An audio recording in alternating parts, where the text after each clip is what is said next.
तो स्टूडेंट्स, आवेशों के गुणधर्म हम पढ़ रहे थे। फर्स्ट हम पढ़ चुके हैं आवेशों की योज्यता, जिसमें आपको बताया गया था कि आवेश एक अदिश राशि है और उसका हम जो संयोजन है, योग है, वो साधारण बीजगणितीय योग के रूप में करते हैं। राइट। नेक्स्ट हम पढ़ रहे हैं आवेशों की निश्चलता। निश्चल शब्द का अर्थ जानना बहुत आवश्यक है। निश्चल शब्द का अर्थ है कि वो भौतिक राशि सभी निर्देश तंत्रों में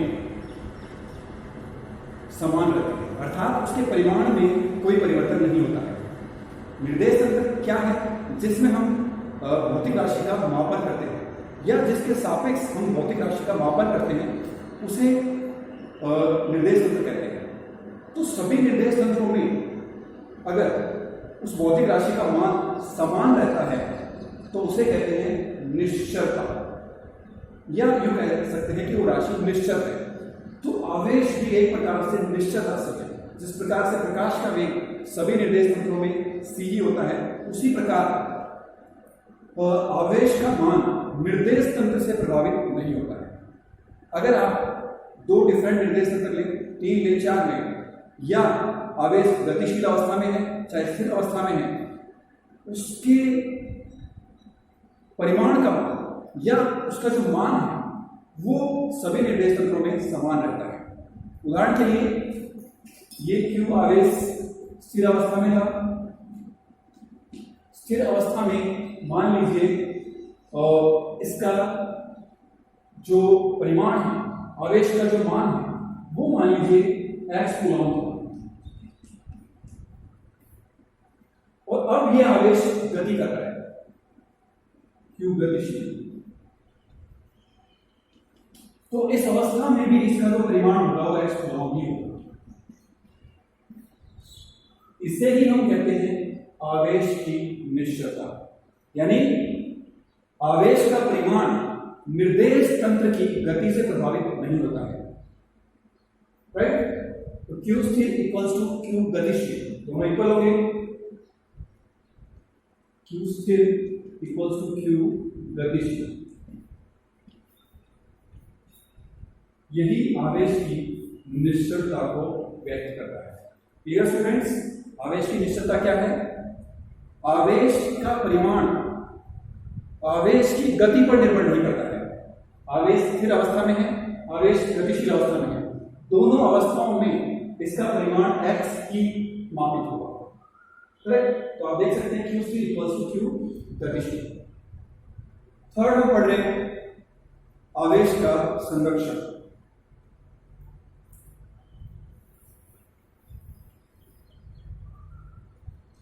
थर्ड गुणधर्म है आवेश का संरक्षण।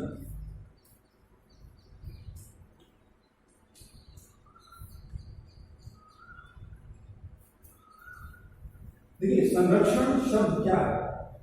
हम जब भी गुणधर्मों की बात करते हैं तो हमें यह जानना अनिवार्य है कि जो संबंधित शब्द है उसका अर्थ क्या है।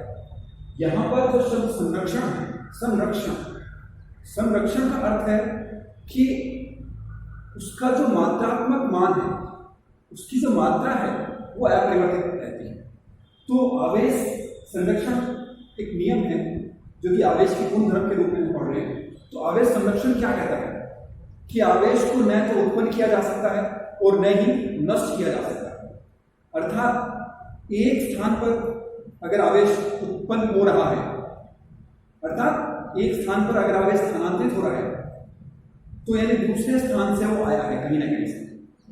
यदि x आवेश यहां स्थानांतरित हुआ है तो यानी यहां x आवेश की निश्चित रूप से कमी हुई है।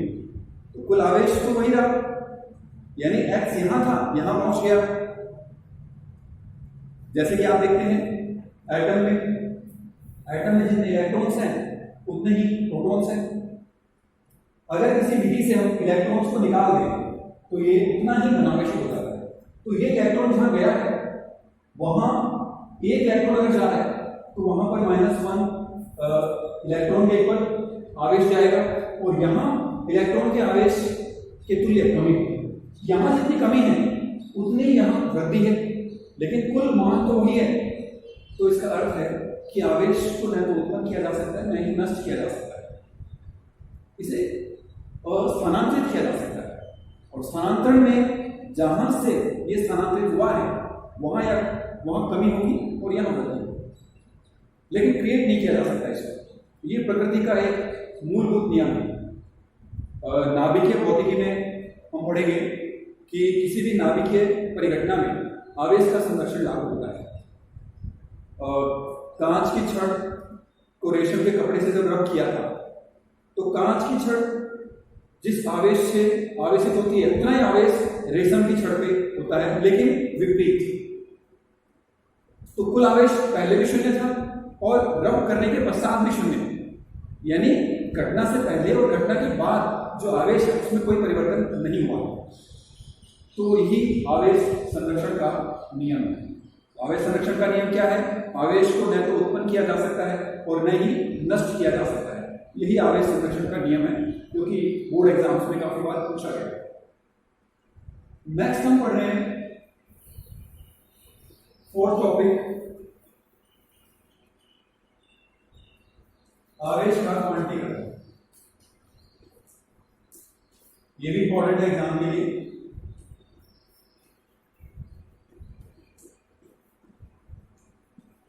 आवेश का क्वांटीकरण। देखिए यहां भी क्वांटीकरण शब्द का जानना होगा। क्वांटीकरण शब्द है जो बना है वो क्वांटा से बना है। क्वांटा एक पैकेट है, पैकेट्स यानी। तो आवेश जो है वो सतत न होकर विविध पैकेट्स के रूप में होता है। इनिशियल लेक्चर्स में आपने समझा था कि आवेश क्या है? इलेक्ट्रॉन की अधिकता या इलेक्ट्रॉन की कमी। यदि यहां पर 5 इलेक्ट्रॉन पहुंचे हैं, 1 2 3 4 5, एक इलेक्ट्रॉन का जो आवेश है, इलेक्ट्रॉन का आवेश है वो होता है 1.6 × 10⁻⁻⁹ कूलम। हम इलेक्ट्रॉन के आवेश के रूप में इसे देख रहे हैं। E- यानी कि 1.6 × 10⁻⁻⁹ कूलम ये इलेक्ट्रॉन है। अब अगर किसी वस्तु को 5 इलेक्ट्रॉन मिलेंगे तो इसका जो आवेश होगा वो 5e के तुल्य होगा, क्योंकि 1 2 3 4 5 इलेक्ट्रॉन्स है। आवेशों की योज्यता के अनुसार इस पर जो कुल आवेश होगा वो क्या होगा? 5e। क्या 5.5 हो सकता है? अगर हम आधा इलेक्ट्रॉन इसको दें, क्या ये संभव है? नहीं। अर्थात ये जो संख्या है एक पूर्ण संख्या है, या 6 हो सकती है, 7 हो सकती है। तो ये एक नंबर होगा। पॉइंट्स में, डेसिमल में ये नंबर संभव नहीं है। यही आवेश का क्वांटीकरण है। तो अगर मान लीजिए इस वस्तु को n इलेक्ट्रॉन स्थानांतरित किए गए हैं तो इस पर आवेश कितना होगा? 5 इलेक्ट्रॉन जब स्थानांतरित किए गए हैं तो इस पर आवेश है 5 इलेक्ट्रॉन। अगर इस वस्तु को n इलेक्ट्रॉन स्थानांतरित किए जाए तो इस पर आवेश होगा n। अर्थात किसी वस्तु पर आवेश इलेक्ट्रॉन के आवेश के पूर्ण गुणज के रूप में होता है। यही आवेश का क्वांटीकरण है। और पूर्ण गुणज यानी कि ये डेसिमल नहीं हो सकता, 5.5 हो सकता, 4.5 हो सकता, 6.5 हो सकता। तो ये जो गुण है या इसका जो गुणधर्म है आवेश का, वो क्वांटीकरण कहलाता है। किसी भी वस्तु पर आवेश का मान इलेक्ट्रॉन के पूर्ण गुणज के रूप में होता है। इसे ही हम आवेश का क्वांटीकरण कहते हैं और उसके साथ ये समीकरण लिखी जा सकती है।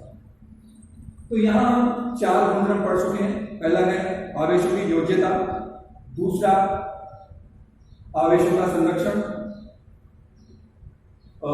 तीसरा पढ़ा आपने आवेशों की निश्चलता और फोर्थ पढ़ा है आवेश का क्वांटीकरण। और एक एक नंबर में ये एग्जाम में पूछे भी जाते हैं। Right, thank you.